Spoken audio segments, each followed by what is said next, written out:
একটা সময় আমি আমার চুলের এতটা যত্ন করতাম, যে যত্নের ফল পেয়েছিলাম অকল্পনীয়। গাছের মেহেদি পাতা থেকে শুরু করে আমলা, মেথি, অ্যালোভেরা, এমনকি মায়ের রান্নাঘরের পেঁয়াজ পর্যন্ত বাদ দিতাম না। আর আমার মা আমার চুলে যেই যত্ন করতো তা আর কি বলবো।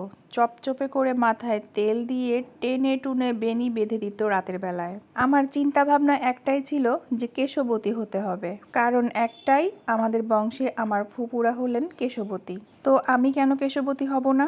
শত পরিশ্রম করিয়া আলহামদুলিল্লাহ একটা সময় আমি ঠিকই কেশবতী হয়েছিলাম, কিন্তু ক্রমশ যুগের সাথে তাল মিলাইয়া পার্লারে গিয়ে একটু একটু করে চুলের অপারেশন করতে করতে এখন আমি আর আগের সেই কেশবতী নাই।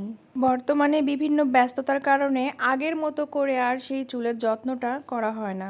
দীর্ঘদিন ধরে চুলের কোনো যত্ন না করার কারণে আমার চুলগুলো কেমন জানি ঘোড়ার লেজের মতো হয়ে গেছিল। আমার ঘোড়ার লেজের মতো চুল দেখে আমার এক শুভাকাঙ্ক্ষী আমাকে সাজেস্ট করলো যে আপু, আপনি চুলে একটা স্পা করেন। হেয়ার স্পা করলে আপনার চুলগুলো অনেকটা সফট হয়ে যাবে আর দেখতেও বেশ শাইনি লুক আসবে।